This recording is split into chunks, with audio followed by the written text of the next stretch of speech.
you've all heard roughly the divorce rate in this country, right? Roughly is what? 50%, which, by the way, it's never been 50%. That's kind of one of these myths that has been around. But it's in the 40s, and at times it's been in the mid to high 40s. It's never really been 50%. But those of you thinking about getting married in what we call the divorce culture, that is really bad news. A lot of high school students actually refer to their first marriage as a starter marriage. Just like you buy a starter house with the expectation of eventually we're going to outgrow this house and move up to a bigger one, high school students will routinely say that their first marriage is kind of a starter marriage. Right? I hope I don't get divorced, but it wouldn't surprise me if I did. So knowing that we live in the divorce culture, knowing that the divorce rate is roughly mid-40s, it's actually going down a little bit in culture, but even if we went to 40%, we would say that that's really tragic. Now, let's put our heads together and come up with reasons why the divorce rate is so high in this country. Why? Yeah. Okay, people rushing into marriage. I noticed that at Biola, by the way, this weird attitude that I need to meet the person I'm going to spend the rest of my life with at Biola. When Noreen and I spoke at the Torrey Institute here at Biola, the Torrey Conference, we actually approached the Alumni Association and asked the question, how many people actually meet their spouse here? And a minuscule amount of people actually meet their spouse at Biola. You're going to meet your spouse later. So there's really no rush. Okay? Other reasons why the divorce rate's so high. Financial burden. Yeah. Number 2 reason stated is financial pressures why couples call it quits. Okay? Anybody else? Yeah. Lack of communication. Lack of communication. National Communication Association did a huge study asking couples why is marriage so difficult and why do people break up. Number 1 response, we can't communicate with each other. Can't do it. Okay? Anybody else? Why? Thoughts? Yeah.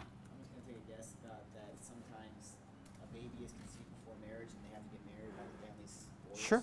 Yeah, pregnancy, premarital pregnancy, we could add that in a much broader category of just getting married for not the greatest reasons. Okay? Anybody else? Yeah. Maybe an effect of watching too many Disney movies, having Sure. unrealistic or just underdeveloped expectations for what marriage is. You know, that's really huge.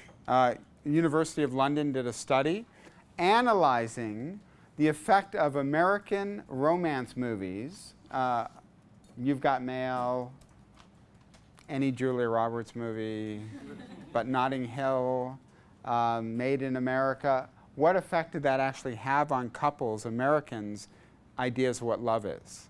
And they said, Kimberly Johnson said it had devastating effects on Americans' conception of what love should be. Right? This idea that a soulmate can meet all my needs, that the person I'm in love with should know what I'm experiencing without me even having to articulate it. Devastating myths. Okay? Now, these are all great ideas. What's the weakness of all these ideas that we're throwing out? What's the general weakness of all these pretty good ideas about the divorce rate? What's the weakness of all of our ideas? Yeah? Lots of people have gotten married for every one of those reasons, and their marriage has maybe worked. Oh, awesome. Counter evidence. Yeah. Okay, good. But more of a general weakness of what we're doing in this class right now. We're kind of just throwing out ideas, right? So some of these ideas definitely made sense. But the weakness of it is we have no way of knowing if these ideas actually are true of why the divorce rate is so high in our country. They seem like they work, and at first observation, they seem like they're perfectly good explanations for the divorce rate. That is not what this class is about. This class is an introduction to communication theory. So we would want to step back and say, how do we know that these factors? Now, with the romantic love romance movies, the University of London actually did some studies to show, we theorize that this actually is having an impact on individuals today. But they actually did a study to do it. actually interviewing American couples, asking if they've seen certain movies, and then saying, how has that affected you? They actually tried to make it a study. So this first lecture is actually important because we're going to define two things. One, what is communication? Second, what is a theory? Important for us to do that. John Gottman, one of the top communication theorists as well as relational theorists, was interested in tackling this idea of divorce in America. And listen to some of the things he says. My goal has been nothing more ambitious than to uncover the truth about marriage, to finally answer the question that have puzzled people for so long. Why is marriage so tough at times? Why do some lifelong relationships click while others just tick away like a time bomb? And then he lists some of these really depressing statistics. The chance of a first marriage ending in divorce over a 40-year period, he says, is 67%. Half of all divorces will occur, if they do occur, within the first 7 years of the marriage. Some studies find that divorce rate for second marriages is as high as 10% than for those of first-timers. Then he says this. He became famous, actually, for this statement. I can predict whether a couple will divorce after watching and listening to them for just 5 minutes.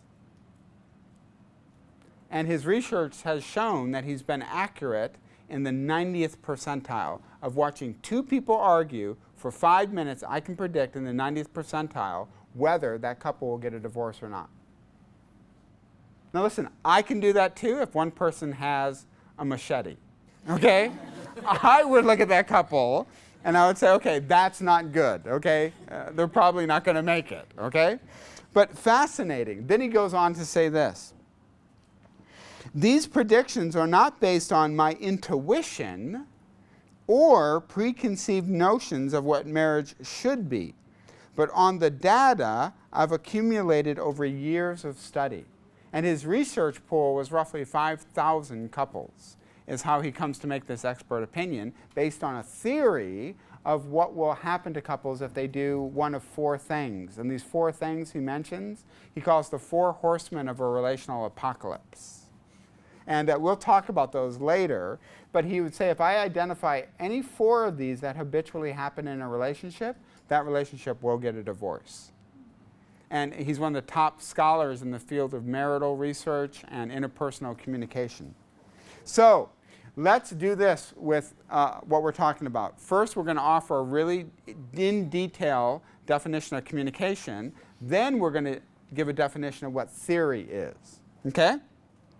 Now, before we even define communication, let's talk about all the hope we've given to communication. Right? We tend to believe that if in the Middle East peace talks, the two sides can just come together and talk. We have hope that maybe we'll actually resolve our differences. When a couple is arguing, if we can just get them into therapy, that they can actually talk to someone, we have great hope that communication can actually save a marriage, can save war between 2 different countries or 2 different communities. The book of Proverbs absolutely agrees with the power of communication. Listen to some of these verses from the book of Proverbs. Proverbs 16:24. Pleasant words are a honeycomb, sweet to the soul and healing to the bones. You've all received a compliment, right? That just made your day. By the way, if you don't believe this is true, do your own experiment. Walk out of this class, walk up to somebody and say, have you lost weight? And that person will be like, well, you know. You working out? You working out? Yeah, I've been, just a little bit here and there. Just do that to a person, and it'll absolutely make your day. You're just kind of like, wow, I think I'm going to go get Starbucks, because obviously I'm doing well right now, okay? But listen to the opposite of that, Proverbs 15:1. A gentle answer turns away wrath, but a harsh word stirs up anger. A harsh word can make us angry very quickly. Or how about Proverbs 18:21? Life and death are in the power of the tongue. You can impart life to a person, you can impart death through what you say. Georgetown linguist Deborah Tannen says your mouth is a loaded weapon. It does not matter to the person, by the way, that they were shot accidentally or on purpose. Right? Our words can really hurt individuals. But what's funny about communication is we often don't take time to even define what we're talking about. We just throw out this word communication, but we do not take a hard look at it. So what we need to do as communication majors is understand all the complexities of human communication. Matter of fact, one communication scholar said that in the literature today there are over 100 definitions of communication. So even communication theorists really struggle to define this thing called communication. I'm going to use the definition that your textbook uses, Julia Wood. So let me write it on the board. And I guarantee you this is a definition you'll need to know forwards, backwards, inside out, and know all the different components of this definition. But here's the definition of communication I want to throw out to us. Communication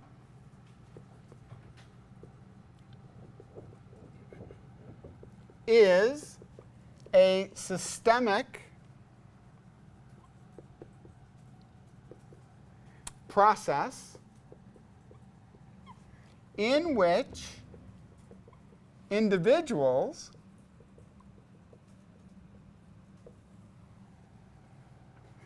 interact with and through symbols.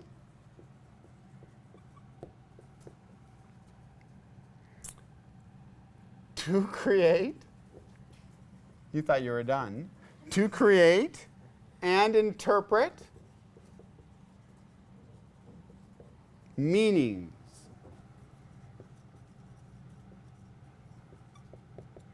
So that's our definition of communication.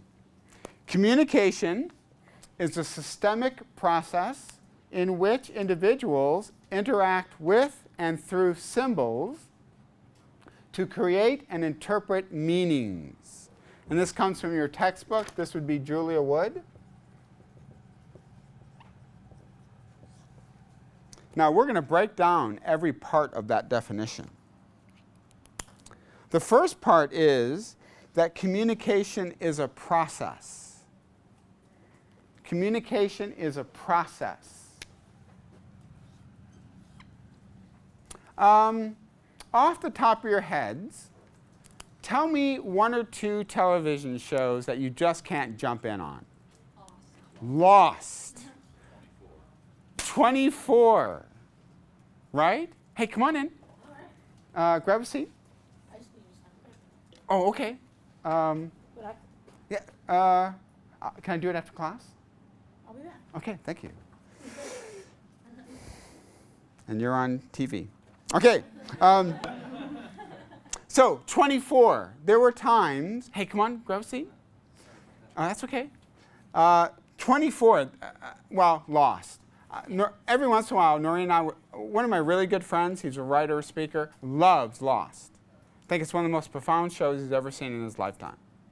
So every once in a while, Noreen and I would turn it on.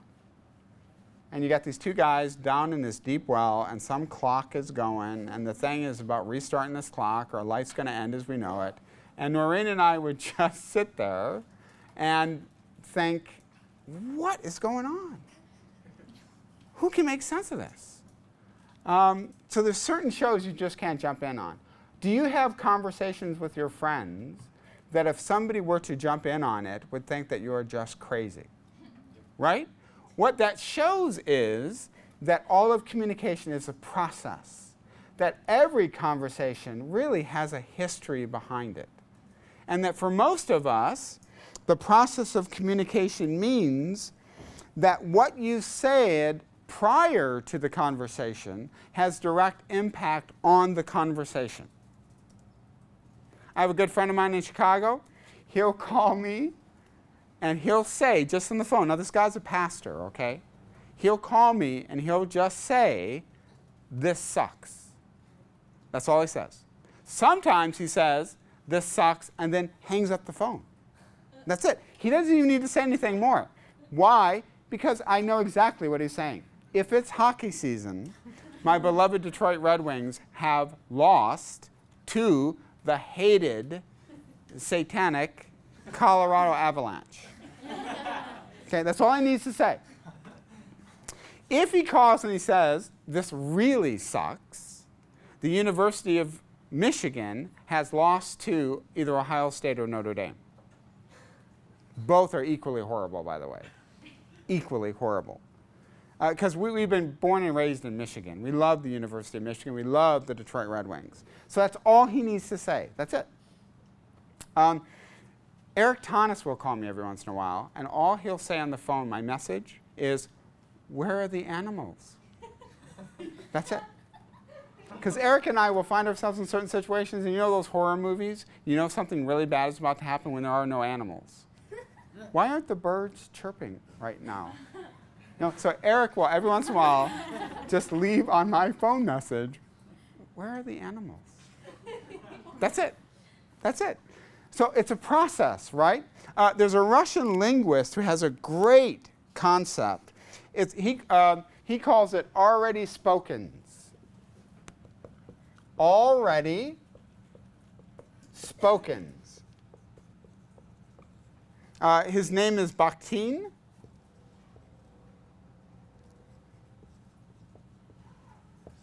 The already spokens of communication. It's all the stuff that we said beforehand to bring us up to speed. All that background information. I recently did an apologetics conference with two of the top thinkers in apologetics and jumped in on a conversation where they were arguing that the number one could only really exist in the mind of God. And I just sat there. Now listen, I'm too proud to say I have no idea what you're saying. So I sat and listened to him and go, oh. Yeah. Yeah. No idea what they were talking about. They were using words that were English, but I had no idea what they meant, honestly. Because you just can't jump in on certain conversations. So with every single person you can think of, you have a list of already spokens with that person. It forms the context of everything you say with them. Has there ever been a person you tried to joke around with and it didn't go well? Right? And so next time you interact with them, you're like, I am not joking. Noreen's dad is a Mr. Fix-It kind of guy. He's just a Mr. Fix-It. He could make a bomb out of rope. He's just stunning, this guy.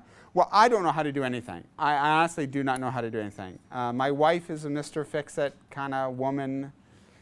I'll leave on a speaking trip. I'll come back and I'll say, was this room here before? This is amazing. Right? My kids know that. They'll say to me often, when the faucet was leaking one time, my oldest son said, let's get mom's tools and go fix it. I put him on timeout. I said, you don't talk to dad that way. So I know nothing, okay? So Mr. Lenahan, when we first got married, is a Mr. Fix-It. So I would find myself trying to impress him and by saying the stupidest things. I remember like this, you know what I mean? I'd go, hey, what's this wood made out of? And he goes, it's not, it's plastic. And I'd be like, yeah. Oak plastic. That's already spokens. Let me tell you one really funny one.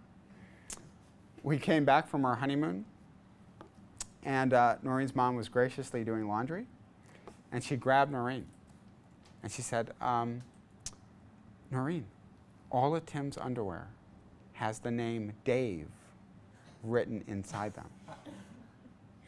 And Noreen was like, oh, Mom, I need to tell you a little bit about Dave. Right? Tim and Dave were roommates at Eastern Michigan University. Okay? Now, we're probably going to cut this from iTunes. Okay? But you know, let's just be honest. Let's be real. Okay? You're busy as college students, right? You're busy, right? Life gets crazy, doesn't it? You don't have time to study, do everything you have to do, right? Can we all just agree on that? Sometimes you don't have time for laundry. That's just a reality, isn't it? It's just a reality. And you get to the point you have no certain piece of laundry. You have nothing. There are no good options anymore because you're just too busy. Your roommate has absolutely clean everything. And in a moment of weakness, you take his certain garment. Okay? Then I'm not proud of this. Then you are walking back to campus, and because you're just dorky juniors or whatever, you get into a wrestling match and start to give each other wedgies to the point that this undergarment, they're ripping. I am laughing so hard I cannot breathe. And Dave says, "What are you laughing about?" I said, "This is your underwear." And he goes, "It better not be." Well, it was. And he lost 2 pair of underwear that day. So for my wedding present, he gave me 100 pair of underwear and had written Dave in permanent marker on every single one of them. Those are my friends. Okay, so Noreen's mom had no concept of the already spokens. Noreen was like, this is the man I married. And that's one of the more sane friends he has, okay? So the already spokens are incredibly important. Now, just for a second, think about this in our Christian context. You want to talk to a person about the Christian worldview, that person has already spokens that make up their understanding of what Christianity is. They've had conversations with people. They've met Christians who unfortunately have not acted in a particularly Christ-like way. Guess what? You walk into that person's already spokens. When the Barna Group did their research and produced the book Unchristian, what was one word that non-Christians in their 20s picked to describe Christians was the word judgmental. And by judgmental, they actually defined it, you quickly dismiss the viewpoints of other people. Guess what? You walk into that person's unspokens, right? Even the cultural unspokens that are present everywhere. Okay?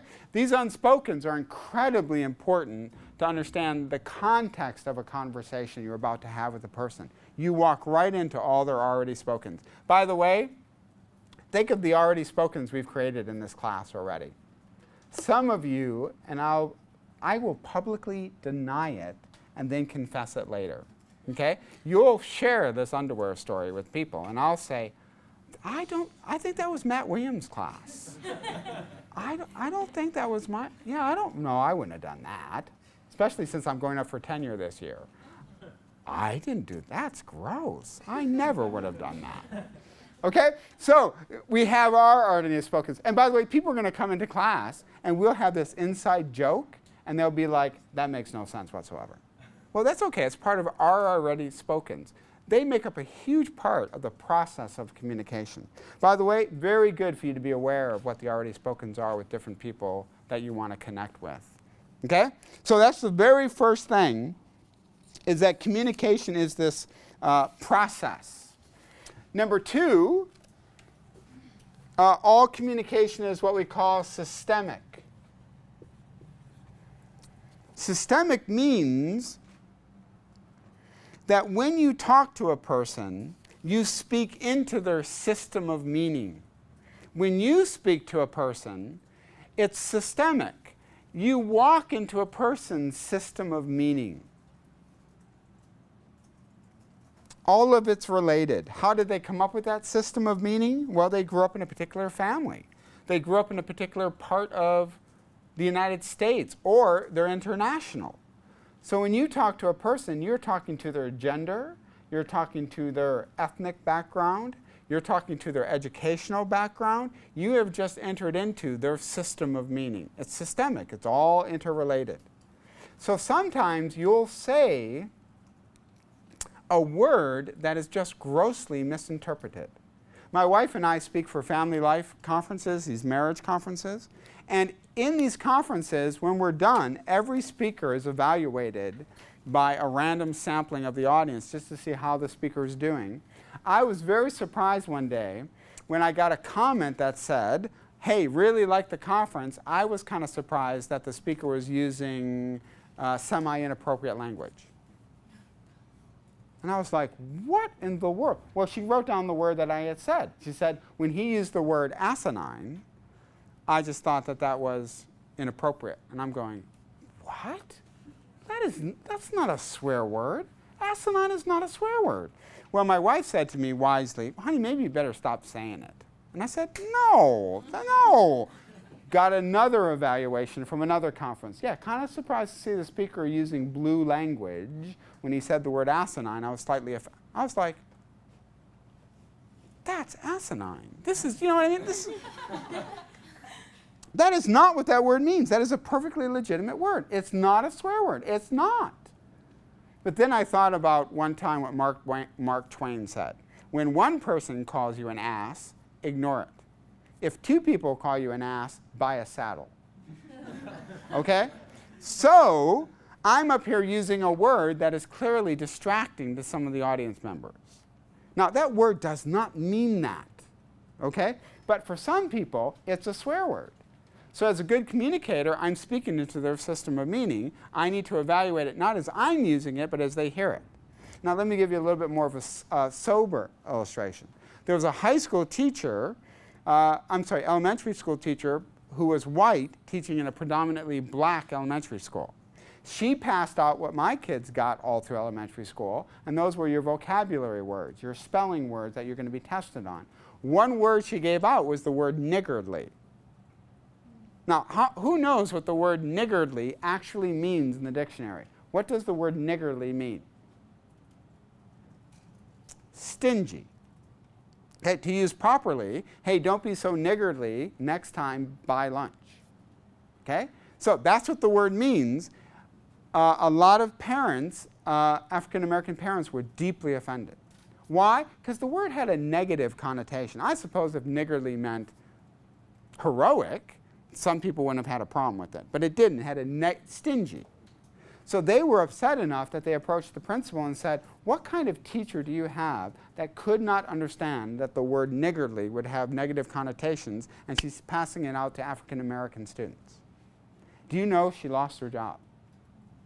Okay? Now, those words are important. By the way, same thing happened in politics. One of the staff of a mayor of Washington used the word publicly, and he was dismissed. Now, by the way, I've shared that with some people and had people get really upset. And they're like, that's ridiculous. That's political correctness to run amok. Okay? But the fact is, when I say a word, it goes into your system of meaning. And as a good communicator, I probably should know a little bit what your system of meaning is. When we went to Lithuania for a year, you can't treat Lithuanians the same way you treat Americans.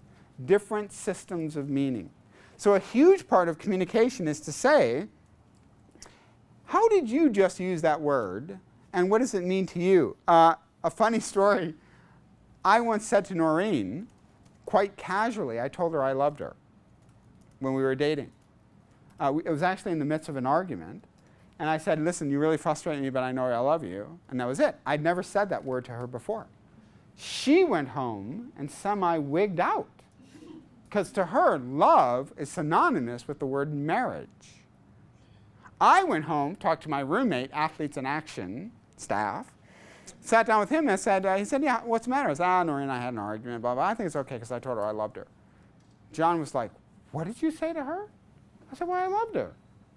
And he goes, what do you mean by that? And I was like, what are you getting so worked up about? He goes, Tim, the word love, you don't throw that out to a woman. He said, no, what did you mean by that? And I said, it means I like you a lot. And he was like, I bet you she didn't hear it that way. And it wigged out Noreen. She was like, I'm not ready to get married. I'm like, I'm not either. I like you a lot. You know, kind of a thing. So those words are only partially yours. Because when you give them to another person, they take that word and they interpret it. That's why we're going to see that the most important part of this definition is this idea of meanings. We create our own meanings as we talk to each other. Yeah? It's almost almost like we have to know the audience that we're speaking to, right? Yeah, we have to know the audience we're speaking to. Absolutely. Right? So when we say the word God, we know exactly what we mean. Right? Because we're Biola University. We know what we mean by God. We have a doctrinal statement that will tell you exactly what we mean. But when we use the word God with a different group, they might be thinking life force. They might be thinking the God of what religion? So we have to understand now you can't know that for sure, but most likely when I talk to my kids, how is that different from talking to my wife? You know what I mean? The jargon that we say at Biola cannot be the same jargon that we use outside the gates of Biola. So it actually is going to lead to one of the most interesting concepts we'll eventually get to, and that is called perspective taking. I need to take your perspective, not just be locked into my perspective. So we can say all day long that it was supremely unfair to that teacher to be dismissed for a word that she did not mean had any racial implications, but I would argue if you're going to be a good educator and a good communicator, you can't be perfect, but I would want to know how my words are going to be interpreted. At least a little bit of an understanding of the context of things. Okay? That takes a lot of hard work to do, by the way. So, number one, it's a process. These already spokens will play a huge part in the process of communication. Second, it is systemic. When you're talking to a woman, you're not talking to a man. Right? They hear things differently. I teach a gender class here, and gender is a huge interpretive way to look at the world. Right? Men and women, either by being socialized or by God implanting different things, doesn't really matter. We hear things different, men and women. Right? Different priorities, different ways to look at the world. I teach a Bible study with some small kids. Boy, they hear things totally different. And I have to realize I got to change my vocabulary when I talk to certain kids. Okay, make sense? Process, systemic. The next one is we use symbols. We use symbols, which are abstract, arbitrary, and ambiguous representation of things. So symbols are abstract, arbitrary, and ambiguous representations of other things. Now, not all symbols are equally abstract. If I say to you, I'm going to sit on this desk, okay? Now, that's not overly abstract because I can actually point to a referent, right? You can see the desk. But what about concepts that really are ambiguous where you can't just point to it? For example, what's fairness? What's justice? What's respect? What's love? Those are symbols that we use to refer to something that is ambiguous and abstract and somewhat arbitrary because I can't actually point to justice. I can't point to love. I can only describe it using symbols. Yeah? Can a symbol be body language as well? Totally can be body language. Totally. And it actually gets us in a lot of trouble, doesn't it? Because your spouse tells you you're not interested in what I'm saying. And you're like, I was looking right at you the whole time. I looked right at you. Oh, for 1 minute I thought about the Detroit Red Wings, but I came right back to you. And yet something about your body language is communicating to that person that you're not interested in what they're saying. And you're like, how are you interpreting that, by the way? Right? So if we have this word called attention, that's going to be really specific, most likely to you. I mean, there's general things we can do, right? If you're talking to me and I'm looking out the window and, okay, that's kind of obvious. But if I'm talking to you and just stop for a second as somebody walks by and says hi and I go, hey, and I go back to you, you might be sitting there going, see, you're not interested in what I was saying. And it's like, what do you mean? Well, because you broke away, addressed somebody else. Well, how many of you have been talking to a person and their phone rings on vibrate and they just kind of go, as you're talking to them, they go, I'm like, what was that? We're talking, and you're checking. Who cares who it is? You know what I mean? Are you going to be deployed? I mean, what? That just kind of bothers me. Okay, but you might say, I didn't mean anything by that. I have a real problem with lateness, and I'm often late, so I'm self-contradictory. But I interpret lateness in a very you're not interested, you're not whatever kind of thing, okay? And some people might say, oh, I didn't mean anything by that. I just happened to be late. We got caught in traffic, Southern California. But yeah, we do interpret things. We have real meanings for things. And sometimes those meanings will really disagree. That's what culture wars are about. Culture war is often the definition of a concept, right? What does it mean to have a family? What is marriage? That's a culture war because we disagree about the definitions of our symbols. Now, we often say that it's abstract, that a lot of our communication and symbols are just abstract. I made dinner for my kids. Noreen was going out. I made dinner for my kids, and I actually made brownies. I actually made them, and they came out, and they actually looked pretty good. Noreen was gone. She was actually gone on an overnight with some friends. So we're sitting here with the brownies cooling, and just as we're about to start, one of my kids says to me, Dad, why can't we have the brownies first? And I just looked at him, and I said, well, because they're dessert. And Jason, my middle son, said, well, what does that mean? And I was like, you know how you have an epiphany? I just looked at my kids and I said, we can have dessert first. Right? Who defined dessert? This is crazy. So we pretty much can't tell Mom. But yes, we can have dessert first. So our words, a lot of times, are arbitrary, abstract, and ambiguous. Are men superior than women? Well, it all depends on where you're at. If you go to Taliban-controlled country, women are treated as dogs and clearly are inferior to men. So how we define these words, incredibly important. Symbols we use. So guess what? You walked into, with your family, you learned a bunch of symbols, right? My dad, you didn't talk back to my dad. My dad was a factory worker from Detroit. You did not talk back to my dad. And you don't roll your eyes and you don't shake your head at my dad. You don't do it. You do it once, you're done. That's it. You do it once, you've learned your lesson.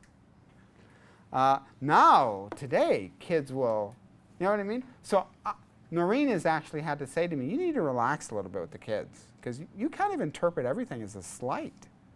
You know what I mean? So I'll say something, my kids will go, oh. I'll be like, and they're like, I'm like, do not do that. Why is that so important to me? Because that's how I grew up. So if you sit down with Tim Muehlhoff and say, how do you define the word respect? It's very interesting when you get to marital issues and working issues. You know, I can feel slighted by another faculty member because they didn't do this. Well, that's how I define the word respect. Noreen could define the word committed to the marriage. What constitutes being committed to the marriage? Boy, I argue that marriage will be you guys coming together and forming your own dictionary of agreed upon terms. Right? I want you to be the spiritual leader. A woman looks at a man and says, you be the spiritual leader, and every man has chest pains.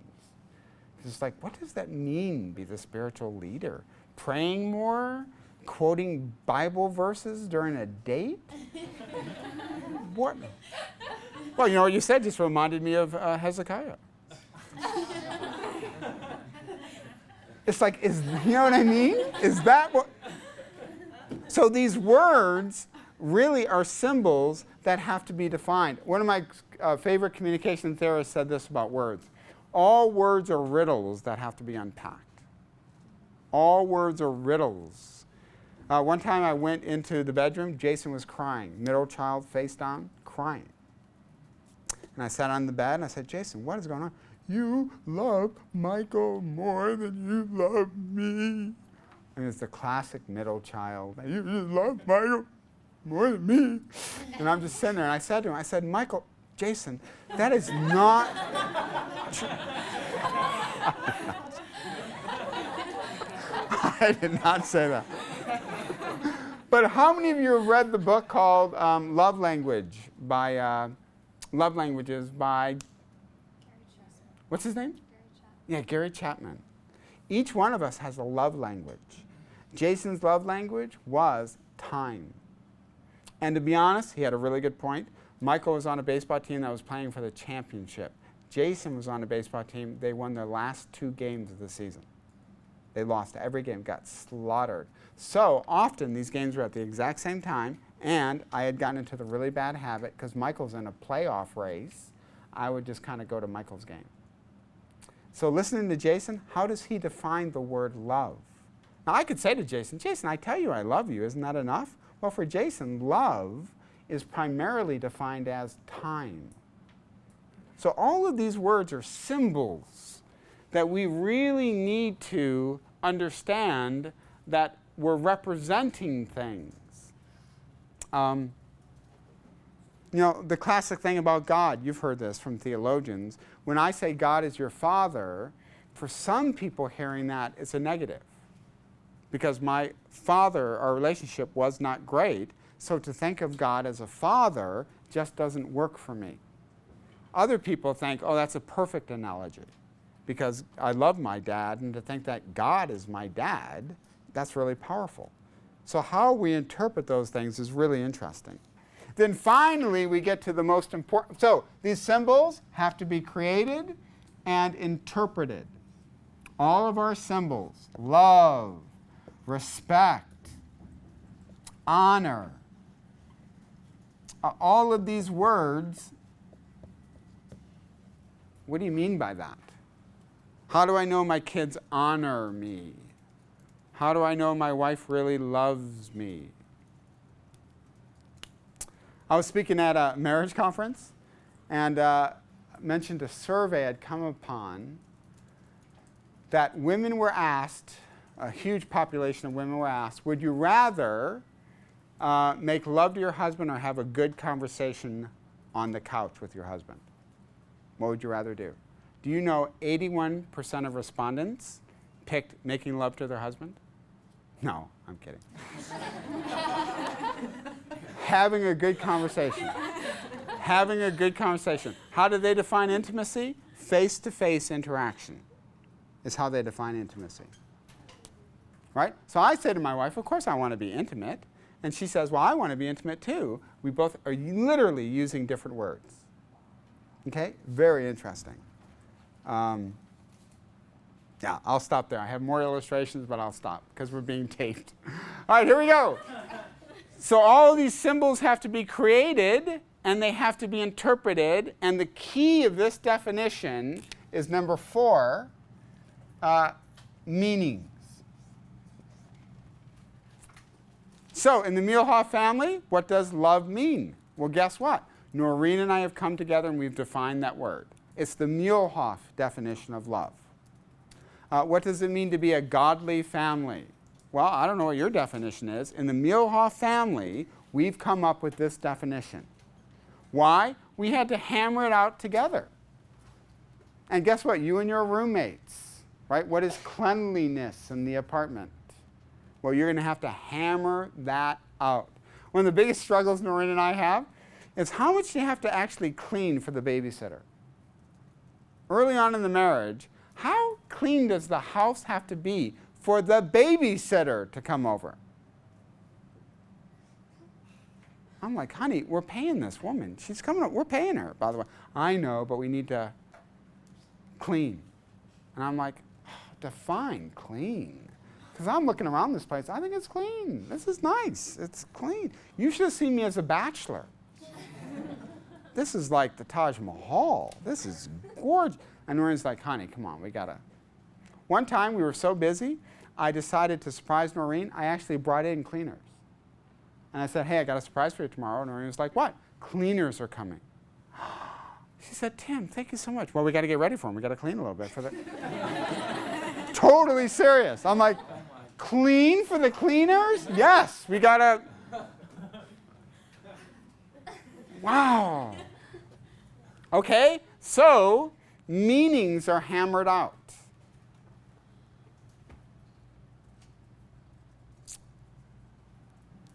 So the kids need to know what's respect. My kids have a great sense of humor, but sometimes it's disrespectful humor. And I'll have to correct them, and it's confusing, right? That was okay, but this isn't okay? Yeah, because that's how we define respect in this house.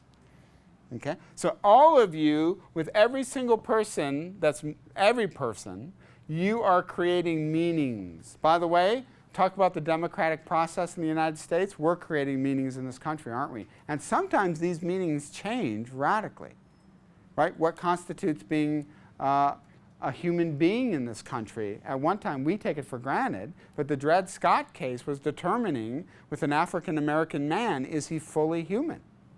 I mean, we look at those kind of things and we think, in our country, we did that kind of stuff? Yeah, and the Supreme Court had to rule on it. In our country, when it comes to gender, ladies, when did you get the right to vote in this country? When did you get the right to vote? 1920. You got the right to vote in this country. Don't you find that just like amazing? Today, we have some of the most powerful people in American politics are women. And I personally believe if Hillary Clinton would have won the Democratic nomination, we would have had the first female president. So look how far we've come in defining what is appropriate for a woman.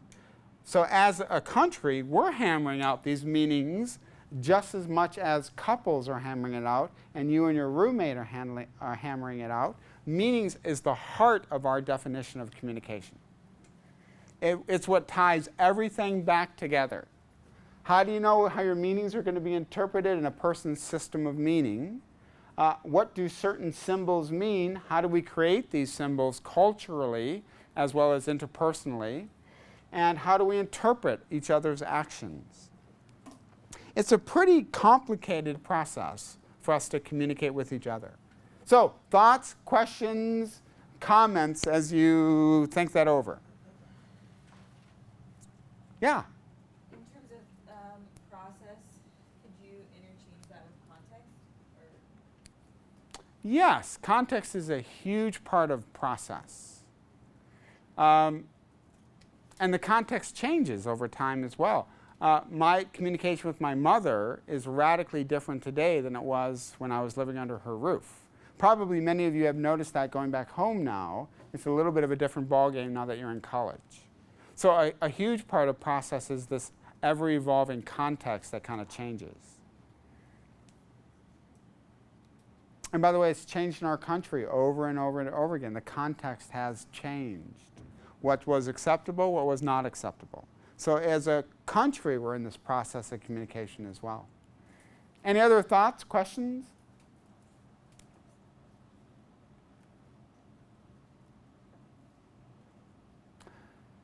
We used to think that communication was just, the goal of it was me to impart knowledge to you. That was the goal of communication, is I take my information and I make sure that you get my information. Today, we really subscribe to something called the transactional view of communication, which means, yeah, I do want to get my information to you, but in the process of me imparting it to you, my information is co-opted by you, changed a little bit, and then sent back to me, changed and altered. And this really is this playful dialogue that happens. Now, that doesn't mean that there's no meaning in our communication, because I can say to you a sentence, and you can say, oh, when I hear that word, that's how I interpret it. And I'll go, oh, okay, that might be valid, but that's not how I'm using that word.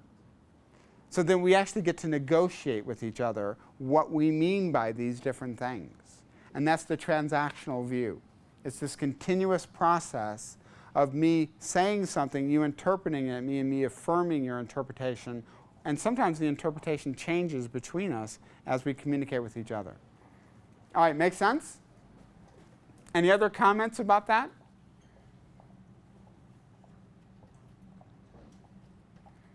Okay, that's part of our communication theory part. We have to define what we mean by communication, but now equally, we have to define what do we mean by theory? What constitutes a theory if we're going to talk about communication theories? So let me define for you what a theory is.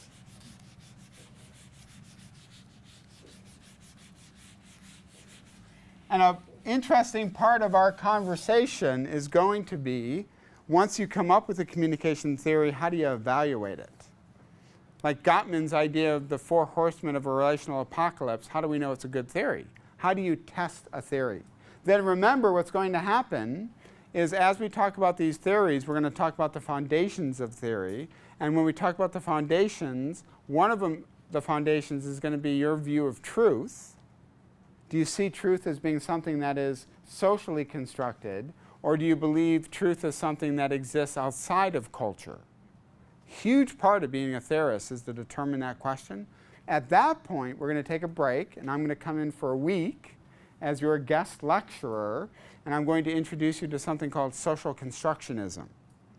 And you'll have a chance to interact. It'll be interesting. I won't break character, and we'll just have a fun time. And you can push back and talk, and hopefully you'll see both the good and bad of social constructionism. And there's equally both good and bad.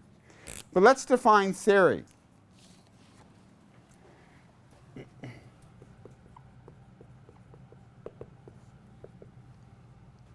A theory offers an account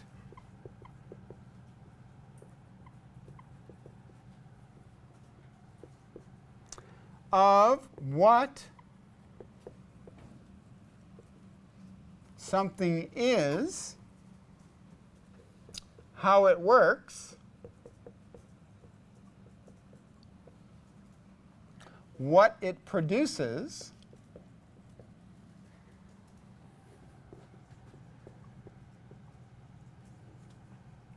or causes to happen,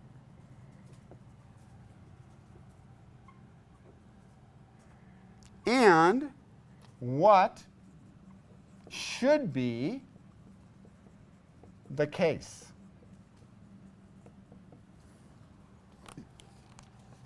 A theory offers an account of something,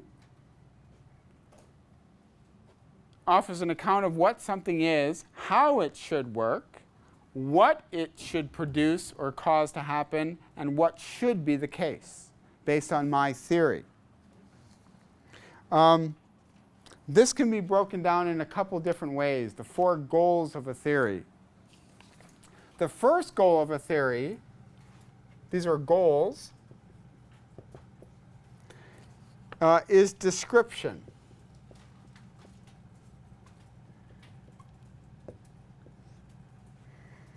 The foundation of a theory is its ability to describe, which is a process of using symbols to represent phenomena.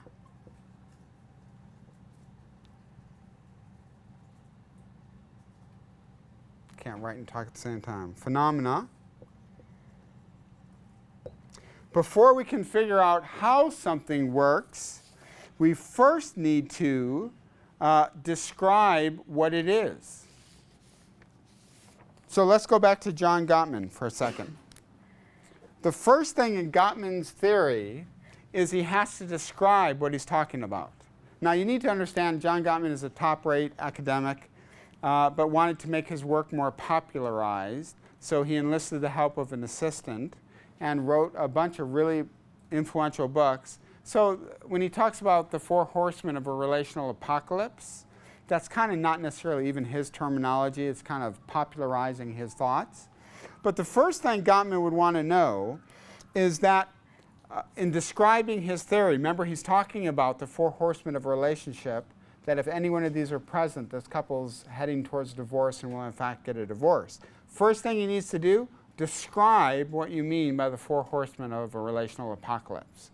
And he would say, and this is a freebie as I illustrate theory, Gottman would say there are four things that if a couple does habitually, they're headed towards divorce. One, criticism. Criticism is attacking you instead of attacking or talking about what you've done. Okay? Contempt is that you no longer have positive thoughts towards this person, but you mentally have destructive thoughts towards this person. Then we get defensiveness, which he would say, if every time I bring up something to you, you get defensive. So I say to you, hey, would you mind cleaning the apartment? What? What, you say I never clean? Well, I'll tell you what, you never help pay the bills. And you're like, whoa, wait, I'm just telling you to help clean. Well, what, you don't think I'm carrying my weight around here? Well, to be honest, you don't carry your weight around. All I said was, could you? Well, Gottman says if the other person's response is always defensive, that couple is headed towards divorce. Now listen, one caveat to all this, if it's habitually present. Can all of us be defensive every once in a while? Sure. Gottman would say absolutely. You can do any one of these once or whatever. But if it's habitually, if it's a pattern, this couple's heading towards a divorce, 90 percentile, yeah. How do you spell his last name? Gottman, G-O-T-T-M-A-N, John Gottman. So, criticism, contempt, defensiveness, and then he said the most damaging of the four is something he calls stonewalling. Stonewalling is when you're talking to me about a topic, a conflict, I either will leave psychologically and emotionally the conversation. I just will stop engaging you. Or physically, I literally leave the conversation. I walk out of the room. I walk away. Gottman says that stonewalling is the most damaging of the four horsemen because I'm no longer engaged. I don't care. It's like, what, you're mad at me? Well, woo! Newsflash, you're mad at me. Wow. I'm just not going to let it bother me anymore. So Gottman will actually say, if a couple is still arguing, I can save that couple. If they care enough to argue, I think I might be able to save them. If they don't care enough to argue, then we got trouble because I can't get them to even engage anymore. Remember, the opposite of love is not hate. The opposite of love is indifference. Right? Because hate is a powerful emotion you can actually work with. Indifference is like, I don't care. I don't care anymore. I'm done. I'm done with the marriage. Okay? So, first thing Gottman has to do in any theory is he really has to describe. Now, when you read academic articles, this is the part of it that just makes you roll your eyes in the back of your head, right? Because they define everything, right? So Gottman says, my four horsemen, first, criticism. Stop. John Gottman, what do you mean by criticism? Okay, by criticism, I mean this. Boom. Okay, thank you. Now, contempt. Stop. What do you mean by contempt? Well, by contempt, I mean, so when you listen to academics talk, it's actually really important. So we're talking about a certain theological issue or an academic issue, and somebody says, well, I don't necessarily hold to a reformed view of, and it's like, okay, stop. For a second, what do you mean by reformed? I know what I mean by that. I'm just curious, what do you mean by that? Oh, okay. By that, I mean this. Okay, thanks. That's really helpful for me to know how you're using those concepts. Okay, so I believe in a democratic form of, okay, stop for a second. Can you define what you mean by democratic? Okay, by democratic, I mean. So with academics, we tend to think, good night. Get on with it. But in order to get on with it, we have to have a common vocabulary that we're working with. So every journal article you'll read, the first part of it is, I'm defining what I mean by all these things. This is where so the first part of any theory is, tell me what you're trying to describe. If you can't describe it, you don't have a theory going yet. So description is incredibly important. What's your theory wanting to describe? Now, let me give you another one. Couples living together. Generally speaking, communication theorists and marital therapists will say, generally speaking, that living together is not a good idea. That one of the reasons the divorce rate is so high is that couples really do live together in large numbers. So our theory would be that living together could be detrimental to the long-term health of a marriage. Now, by the way, we again could put our heads together and come up with 10 reasons why we think that might be true, but if we've not described it or sought to prove it, then we just have opinion running rampant. So the first thing we'd have to do is to say, we want to, in our hypothesis, here's what we're going to say. We're going to say that in some situations, living together can be detrimental. Okay, what do you mean living together? I mean a couple that moves in together. They're sharing income. They're sharing. So define what you mean by. Do you mean staying on the weekends? No, more than that. Okay, great. So by living together, you mean what? Okay, a couple who's been together. For how long? Oh, okay, yeah. Are you talking about a couple that lives together for a month or two and then gets married? Same effect? No, I mean by living together. So we're going to hammer that out forever. Okay, what do you mean by these things? Once you describe it, we can move on. Okay, but you first have to describe everything you're talking about. Make sense? Number 2 is explanation. The goal of a theory is number 2, explain. Explanation. It's an effort to clarify how and why something works.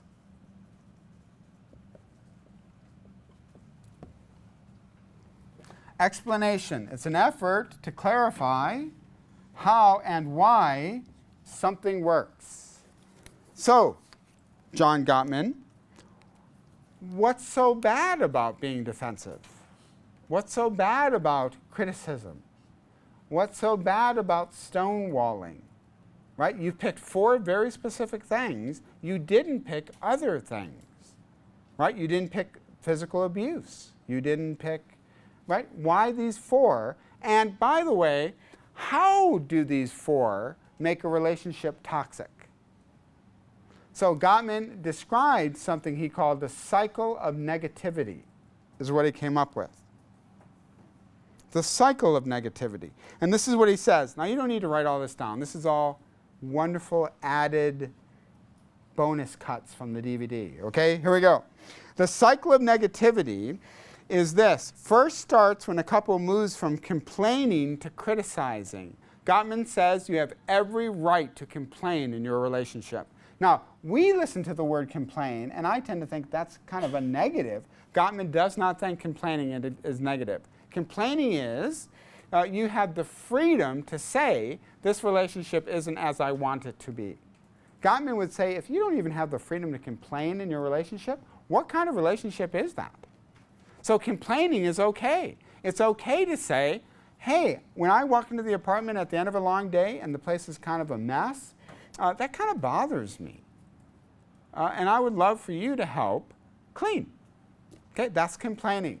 Criticism is walk in and say, hey, I know you're a slob. I know you don't care about this apartment because you really only care about yourself, but I want you to help and do your share. That's criticizing. Because what did I do? I attacked your character, not your actions. Okay, so he says, first starts when a couple moves from complaining to criticizing. From there, it's a slow and steady slide to contempt. Hey, if I walk in this apartment and it's always messy, and I look at you and I say, it's all about you, isn't it? You just don't care. You don't care about us. You don't care about this apartment. You don't care. I may verbalize that, or Gottman would say, I may just start to think that. Right? If I start to think about one of you, you're not committed to this class. You're not engaged. You really don't care about this class. And I stop having good thoughts about you. Guess what? Our relationship is in a lot of trouble as a professor-student, right? Then he goes, this feeling of contempt easily leads individuals to defensiveness. Okay? So here's what happens. You come home one day, you're tired, and guess what that roommate says? Hey, Tim, I kind of noticed when you left for work today, you left some of your clothes out. Would you mind cleaning it up? You said that to me? You said that? I left a t-shirt and a sock. That's what I did. You have half-eaten pizzas stuck to the walls of your room. And you talk about my t-shirt and a sock. which, by the way, by implication means the other sock is put away. That coming from you, that is so rich. That's a classic. Okay, that's defensiveness, right? Was it okay for that roommate to complain? Absolutely, it was okay for him to complain. But you're like, oh, oh, oh. Then that leads to stonewalling. What does stonewalling mean? I don't care. I don't care. Let's buy a goat. I don't care. I don't care. Yeah, these dishes in the sink right now, it's a biology project. I don't care. I don't care. Well, hey, let's talk about it. Let's talk about how we can clean. No, let's not. Let's not. Good. Do whatever you want. Right? I'm living in the wild kingdom. This is fun. Because, by the way, when the rent's up, I'm out of here. That's the only reason I put up with you right now, is because when the rent's up, when we have to re-sign a lease, I'm done. I'm out of here. So do what you want. I don't care. More the merrier. I love fruit flies. Okay? I don't care anymore. So Gottman says that is what he calls the cycle of negativity. That's why these 4 horsemen are so damaging in a marriage. I clarify what I mean by the cycle of negativity. I actually give it a bit of a sequence. And then I say, this is why it's so devastating. See what he just did? 1, I'm going to describe my turns. By criticism, I mean this. By stonewalling, I mean this. By contempt, I mean this. But now, more importantly, let me show you what I call the cycle of negativity of how these 4 are so damaging. That's explanation. Okay, and we're going to stop right here because we'll continue with a theory. But understand, the first 2 parts of every theory is you have to define your terms and then say, okay, living together is bad. Why? Why is it bad? You have to theorize why it's bad. Now, we haven't even gotten to the point where we actually try to prove our theory. Right now, we're just trying to articulate what the theory is. Okay, make sense? Okay, good. I will see you. Get your note cards going. Good job. I saw those note cards. Get those note cards going because you want to study as we go. We just got a definition of communication. You want to know all parts of it. We're getting a definition of theory. Get all the parts and the definition of theory, and then we're going to talk about how do you analyze the theory at the very end. Okay? So I will see you guys on Thursday. We hope you enjoyed this message. Biola University offers a variety of biblically centered degree programs, ranging from business to ministry to the arts and sciences. Learn more at biola.edu.